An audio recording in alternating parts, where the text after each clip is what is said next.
এক বিঘা জায়গায় এটা খরচ হয় 20,000-22,000 আর বিক্রি বছরে 1 লাখ। বাংলাদেশের মাটিতে আমরা যেখানে যে বীজ বপন করি না কেন সেটা সেখানেই আমাদের ভালো ফসল দেয়। ঠিক এমনি একটি ফসল আমাদের পেঁপে। আমরা নতুন মাটি যেখানে উত্তোলন করা হয়েছে অথবা নতুন জমি যেখানে তৈরি হয়েছে অথবা আমরা যদি দেখি পুকুর পাড়ে, রাস্তার পাশে, বাড়ির আশেপাশে সব জায়গায় আমরা পেঁপে চাষাবাদ করতে পারি। পেঁপে চাষ করার আগে কিছু পরামর্শ আছে যেটা আপনারা কৃষি বিভাগ থেকে পাবেন। প্রথম সত্যটা হচ্ছে পেঁপে কিন্তু জলাবদ্ধতা সহ্য করতে পারে না। এই জন্য পেঁপে চাষ করার সময় আমরা খেয়াল রাখবো যে জমিটা নিব সেই জমিতে যাতে পানি নিষ্কাশনের ব্যবস্থা থাকে, আবার পানি দেওয়ারও ব্যবস্থা থাকে। কিছু সেবা যত্নের প্রয়োজন হয়, যদিও খুব বেশি সেবা যত্ন এখানে লাগে না। প্রথমে যে একটা ভালো জাত নিতে হবে।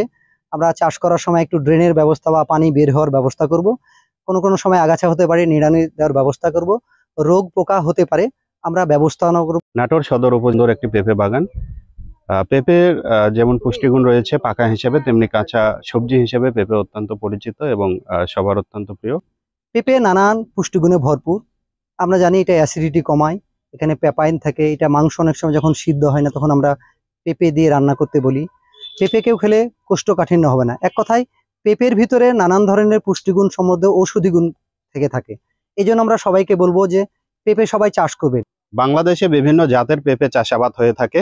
এর মধ্যে কিছু পেঁপে শুধুমাত্র ফল হিসাবে খাওয়ার জন্য অর্থাৎ পাকা পেঁপে হিসাবে বিক্রি করার জন্য চাষাবাদ হয়ে থাকে এবং কিছু পেঁপে রয়েছে যেগুলো আমরা সবজি হিসাবে চাষাবাদ করে থাকি। শাহী পেঁপে গোল সাইজ হচ্ছে এই পেঁপে যেমন দেখা যাচ্ছে এটা একটু লম্বাটে। হ্যাঁ হ্যাঁ।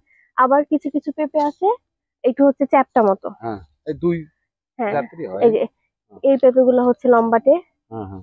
আমরা জানি পেঁপে একটি লাভজনক সবজি। পেঁপে চাষ লাভজনক এবং লিভার খরচ কম এবং একবার লাগালে 3 থেকে 4 বছর একইভাবে বেচা যায় 5 মাস পর থেকে।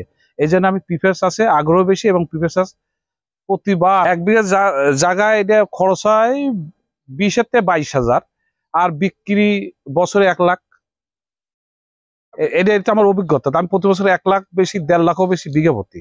এটা কৃষি বিভাগ পরামর্শ দেয় এবং নিজের অভিজ্ঞতা কিছু। এই যে মরা ডালপালাগুলো রয়েছে এখানে, এই যে নিচে এগুলো যেগুলো মানে ঝরে পড়েছে বা ফেলেছেন, সেগুলো হচ্ছে সংগ্রহ করে আলাদা করে সরিয়ে ফেলবেন। তাছাড়া হচ্ছে এইগুলো থেকে আরো অন্য রোগ জীবাণু বংশ বিস্তার করতে পারে। আমরা ছোটকালে পড়াশোনা করেছি যে একটা কথা ছিল যে এ পেঁপে a day keeps the doctor away. প্রতিদিন পেঁপে খান, ঘরের বাহির বৈদ্য তাড়ান। অর্থাৎ একটা মানুষের যদি একটা বাড়ির পেছনে পেঁপে গাছ বা পেঁপে বাগান থাকে, আমার বিশ্বাস অনেক অসুখ বিসুখ তাকে হবে না। কথা হলো পেঁপের বাজারজাতকরণ সম্পর্কে। জমির থেকেই বাইরের পার্টি এসে নিয়ে চলে যায়, পাবনা, তারপর আমি কুমিল্লা, দূরে দূরে পার্টি এসে আমার বাগান থেকে পেঁপে নিয়ে যায়। তাকে করে আমরা জানি যে কৃষি বিভাগ নিরাপদ ফসল উৎপাদনের জন্য এগিয়ে যাচ্ছে। তো পেঁপেকে আমরা নিরাপদ ফল বা সবজি হিসাবে এটা চাষবাস করব। এই জন্য আমরা যে সমস্ত বালাইনাশকগুলো ব্যবহার করব সেটা যাতে জৈব বালাইনাশক হয়।